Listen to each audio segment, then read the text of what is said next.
Good morning. So I'm Dr. Ashok, so urologist. So I'm going to take class on renal trauma. So first one is introduction. So commonly injuries to the kidney occur because of external trauma. So there are two types of external trauma. First one is blunt renal injury, and other one is penetrating renal trauma. So usually blunt renal injuries are the most common. So which mainly occur because of the motor vehicle accidents, falls from heights, and assaults. So the other mode of injury is penetrating renal injury, so which occur because of gunshot and stab wounds.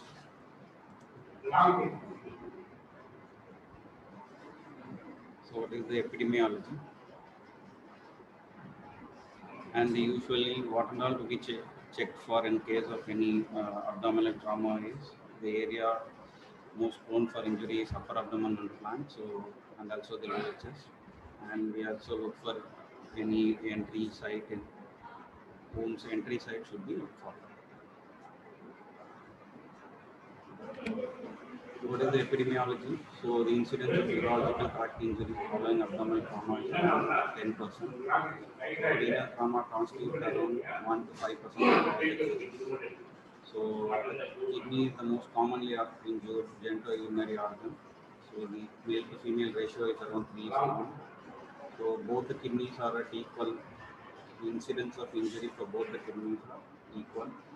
So, as I said earlier, blunt trauma constitutes the commonest mechanism of injury, which is around 90 to 95%, and the penetrating injuries constitute around 40%. What is the etiology? So, penetrating injuries occur because of gunshot and stab wounds. So, mechanism injury for blunt trauma is rapid deceleration because of motor vehicles and fall from heights, and direct blow to the flank, that is like physical assault or sports injury. So what are the other modes of injury? These are iatrogenic, so mainly because of endourological procedures, so like URSL, and other modes of injury are because of extracorporeal short wave lithotripsy, which is done for renal stones, and any renal percutaneous renal biopsy or open renal biopsy done for renal tumors, and also any other intraoperative mode. So other causes of renal transplant rejection and childbirth also can lead to spontaneous renal lacerations. So this is the AAST classification, American Association for Surgery and Trauma. So there are 5 grades of injury. So grade 1, 2, 3, 4, and 5. So based on contusion, hematoma, and laceration, we classify renal trauma into 5 grades.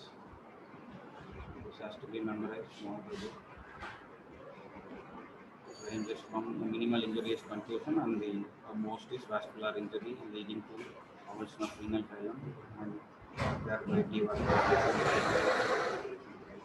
This is a pictorial representation of grades of injury. So mainly from grade 4, injury to the collecting system happens, and the vasculature also injury to the vasculature also occurs in grade 5 and grade 4 and 5. What is how to approach the patient following injury?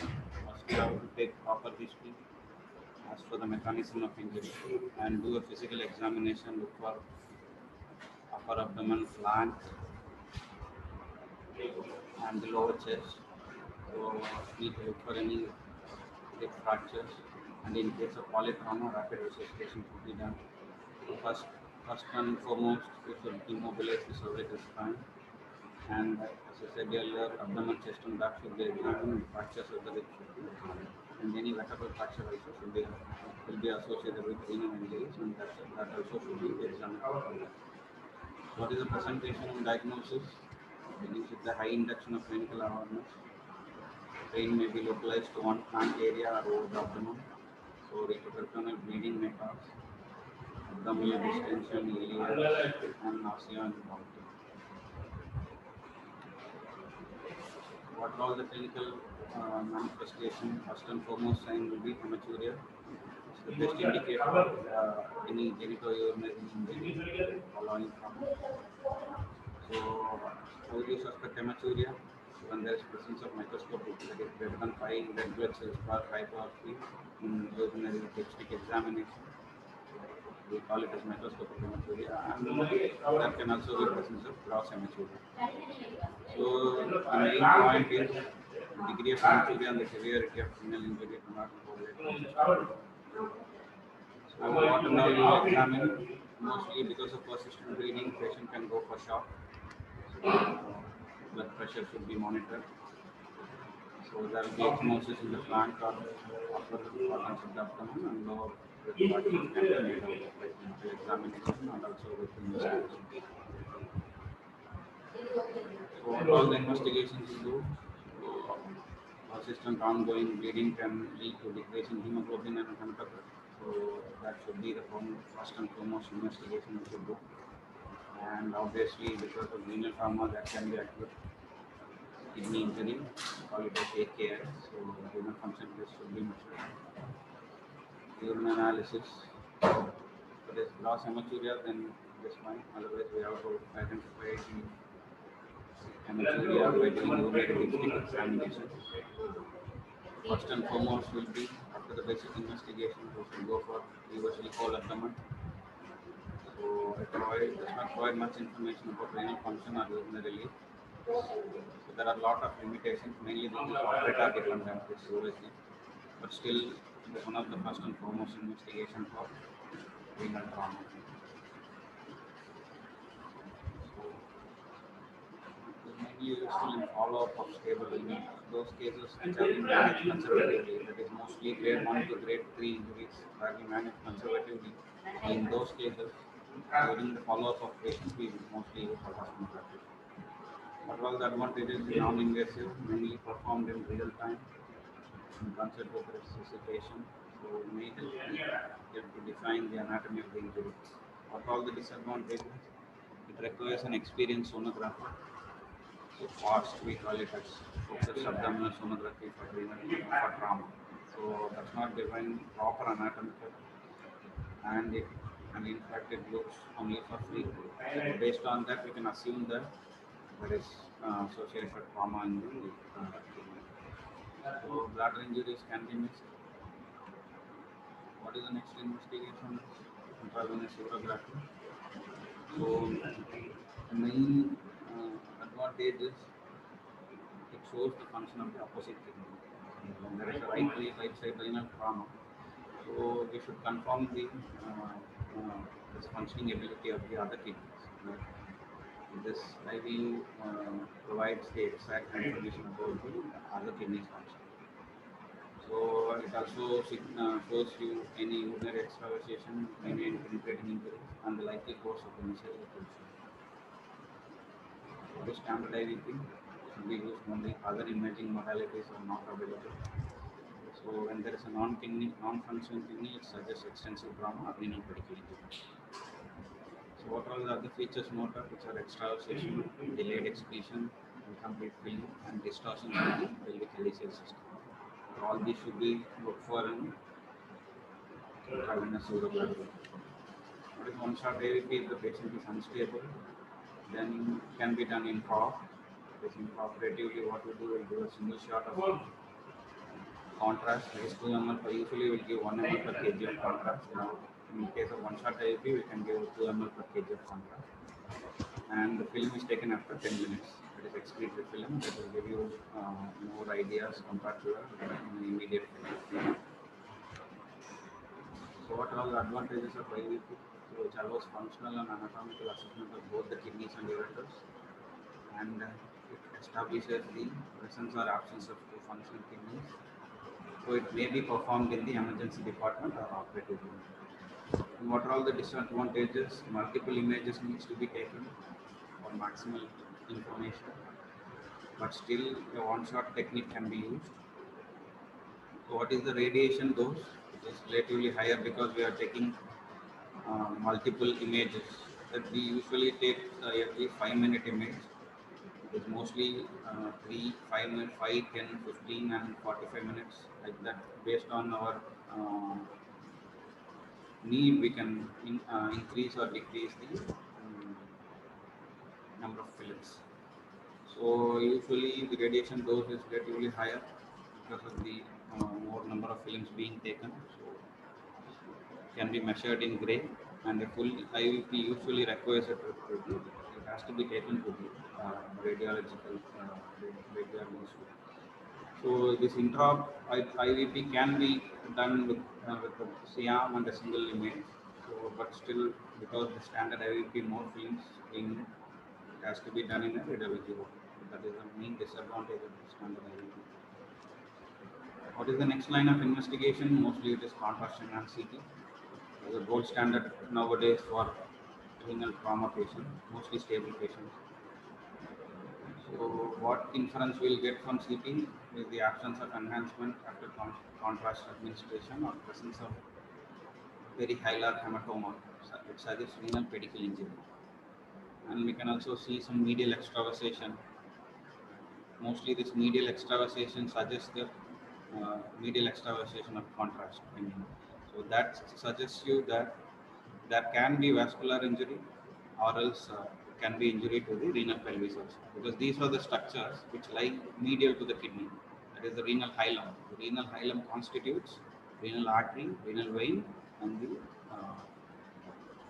renal pelvis in the same order from anterior to posterior. So that has to be looked for in a medial hematoma. So it is difficult to directly visualize renal vein injury. So for these, we have to take delayed or excretory films. Standard CECT scans may miss collecting system injury, which can be detected by repeating the scan, that is delayed films. 10 to 5 minute films are delayed or excretory films that can suggest you some late upper ureteric or pelvis or collecting system injury. So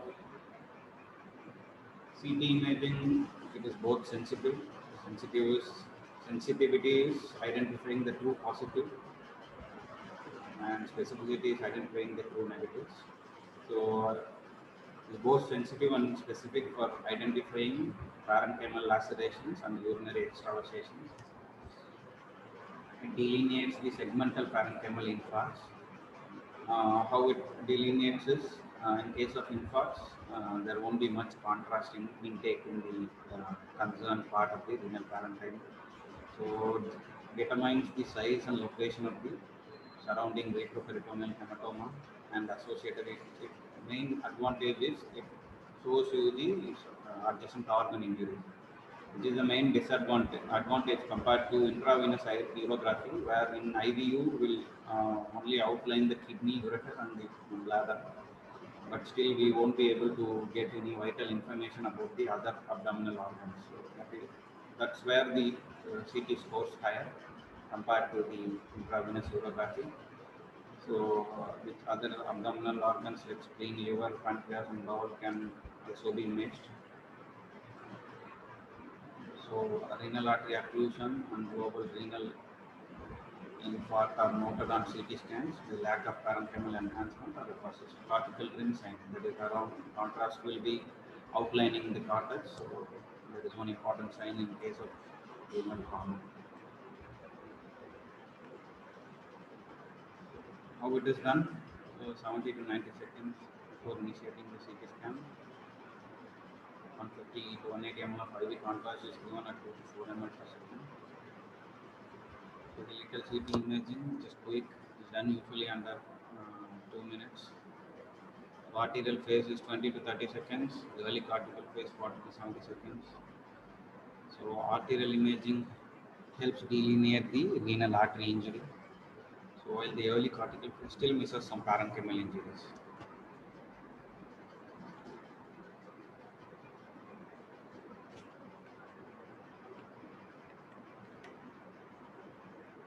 So the nephrogram phase starts after 80 seconds of injecting the contrast, so which mainly gives you vital information about the renal parenchyma and the venous injury and the delayed images. So there are three phases in CT.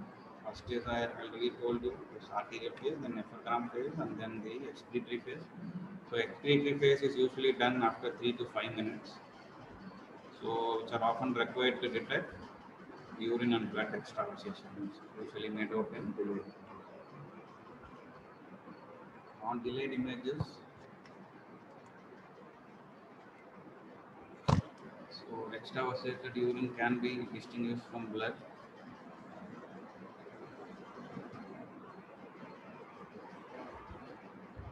So because the density of the urine and contrast are different, so based on that we can identify that whether this is extravasated part is urine or blood. So usually blood has some high density. So based on that we can differentiate whether it is urine or blood. So what are all the indications for renal imaging?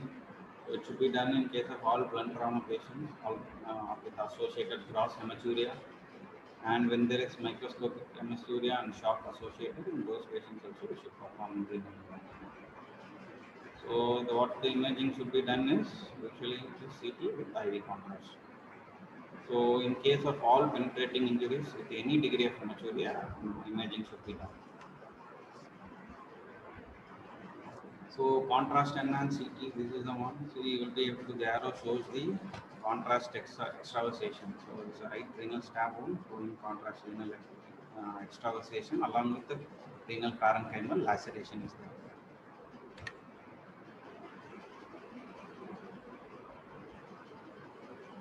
So what are all the findings which tells you that it is a major injury is, as I already told you, that medial, whenever there is medial extravasation, and there is medial hematoma which suggests vascular injury, and there is medial urinary extravasation, either it is associated with renal pelvis or uretropelvic junction avulsion injury. So lack of contrast enhancement in the parenchyma suggests, because whenever there is arterial injury, so what happens, the kidney gets devascularized.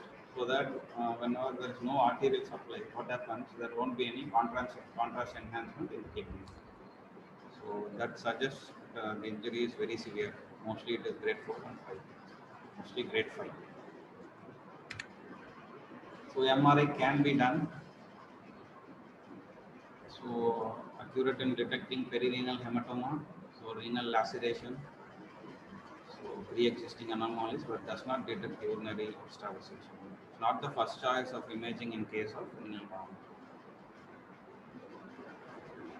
So it requires long imaging time.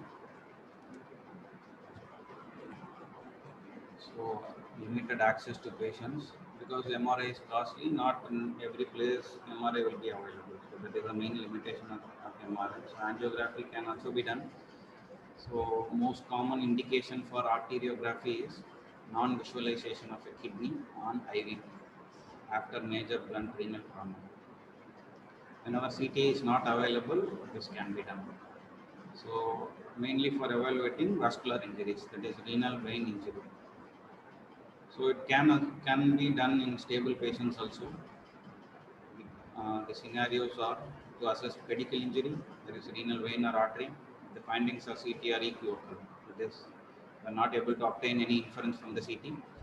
So for those patients who are candidates for radiological control of angio, that is angioembolization can be done using coils or gel foam. Whenever there is ongoing bleeding which doesn't stop, or expanding hematomas are there and the patients are very unstable, cannot tolerate anesthesia, in those cases you can do angiography, and angioembolization can be done to the concerned vessel which is leaking. So this angioembolization can stop the bleeding. So when is non-operative management done? So mostly in grade 1 to 4 blunt renal trauma, and when most important factor is when the patients are stable, they can be managed conservatively. So what all comes under conservative management, patient should be advised strict bed rest. So he should be confined to bed, he should not move around. So prophylactic antibiotics can be given to counteract sepsis. So continuous monitoring of vital signs till hematuria resolve. Serial hematocrit monitoring should be done. So mostly all grade 1 to 3 blunt and penetrating injuries in stable patients can be managed conservatively with the above mentioned parameters, that is antibiotics and monitoring of vitals. So hydration also is important because the kidney is damaged, there can be kidney injuries. So properly calculating the IV fluids should be done. Do not overload the kidneys with fluids. Persistent bleeding represents the main indication for renal exploration.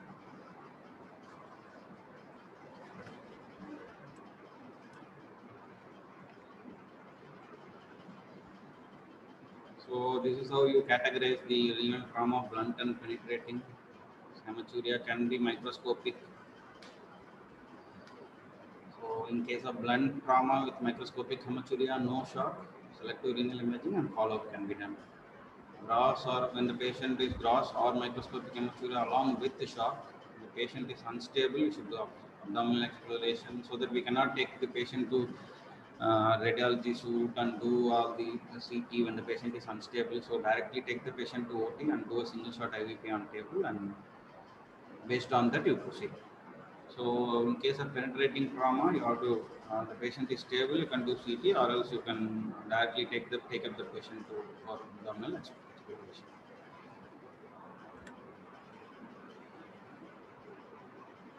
So what are all the now moving on to operative management. So what are all the absolute and relative indications for doing surgery? So that we'll see now. So absolute indications are persistent renal bleeding, so expanding with perirenal hematoma and pulsatile perirenal hematoma. These three are the absolute indications for doing explorative laparotomy. So other relative indications are urinary extravasation, non-viable tissue, delayed diagnosis of arterial injury, incomplete staging, segmental arterial injury. So these are all we can just monitor, and based on when the patient is going in shock or something, then we can explore. What is renal exploration? So the surgical exploration of the acutely injured kidney is mainly done by transabdominal. Why? Because there will be associated other intra-abdominal organ injuries. So it is better to approach the kidney from the transabdominal route. So that we can completely inspect the other intra-abdominal organs, everything, bowel, liver, spleen, everything we can just examine prior, and then we can start exploring the kidney. So this is a very important step in case of renal trauma. So early vascular control should be applied, so that once you open the geratas fascia, what happens? Whole geratas fascia will be filled with blood. So once you open it, there will be gush of blood, clots, everything will be there. So the field become messed up.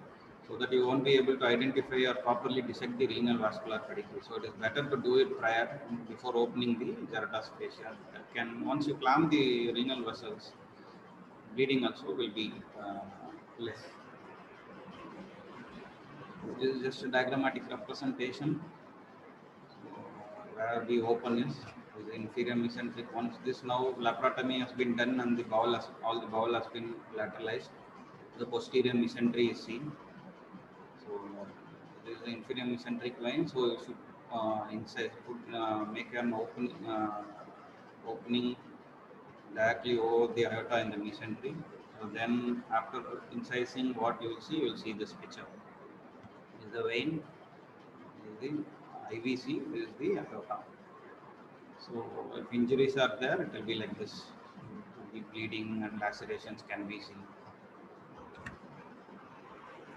So if the renal kidney is salvageable, then we can do renal reconstruction. That is, we call it as renorrhaphy.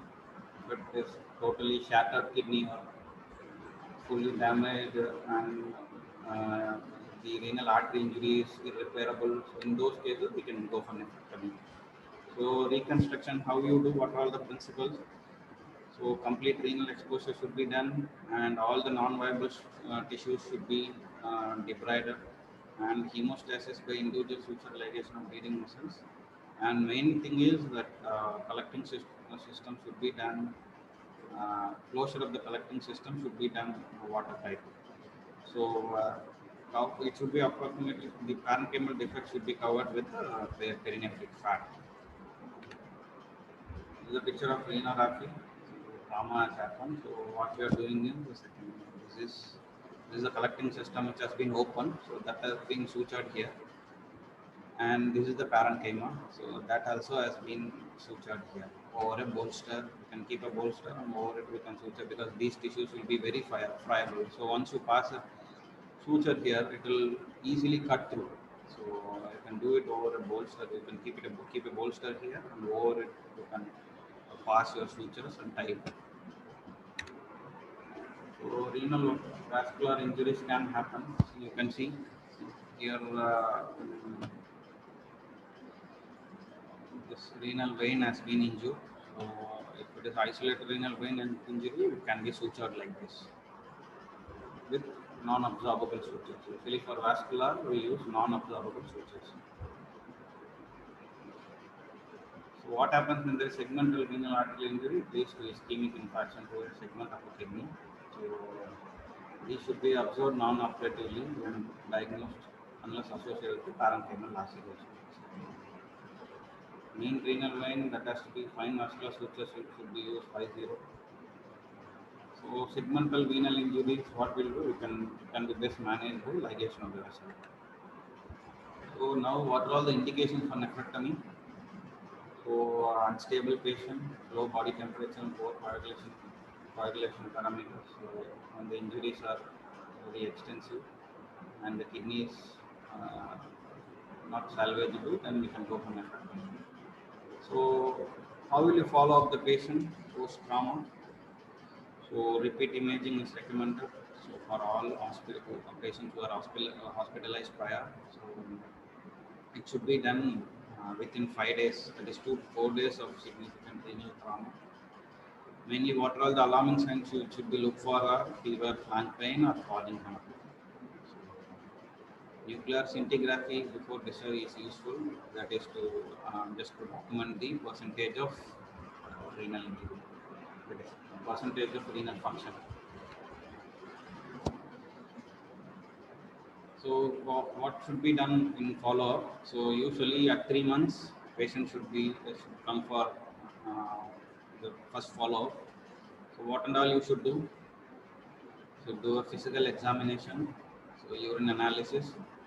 So individualized radiological examination. If needed, a contrast study can be done, or else non-contrast CT scan or USG ultrasound kidney ureter bladder can also be done. So if UGKUB gives you much information, then no need to go for further higher up investigations. So this is one important thing is to maintain serial blood pressure measurement because patient can become hypertensive after the renal trauma. So renal function as said should be measured. So this also should be done part of follow-up. So long-term follow-up should be decided on a case-by-case basis, but should at the very least involve monitoring for renal vascular hypertension. So what are all the complications? So early complications occur within the first month after injury. So what are all the early complications? Bleeding, infection can happen. So perinephric abscess, that is this perinephric hematoma which collects or urinoma which collects can become infected with gram-negative organisms and can become a perinephric abscess. So sepsis can also happen, urinary fistula, hypertension, urinary extravasation, and urinoma. So all these should be looked for. So what are all the delayed complications? Mainly because when the kidney's function is compromised, so calculus can happen, can form in the damaged kidney because drainage of urine will not be proper in case of a prior damaged kidney. So urine stasis can happen, can lead to calculus formations. Chronic pyelonephritis can happen. Hypertension, a fistula, that is arteriovenous fistula can happen, and that can be hydronephrosis following trauma. So pseudoaneurysm of any vessel within our artery can also happen. All these should be kept in mind and to look for in your future investigations. So how will you manage perinephric abscess? Mainly by percutaneous CT guided drainage. CT guided drainage tube, large bore drainage tube can be placed, and till the abscess heals, it can be kept in situ. So delayed bleed and AV fistula are managed by angiographic embolization. What is the treatment of renovascular hypertension? It persists. So usually medical management initially, and when it is refractory to medical management and excision of the ischemic segment and vascular reconstruction can be attempted. So and total nephrectomy as a final resort.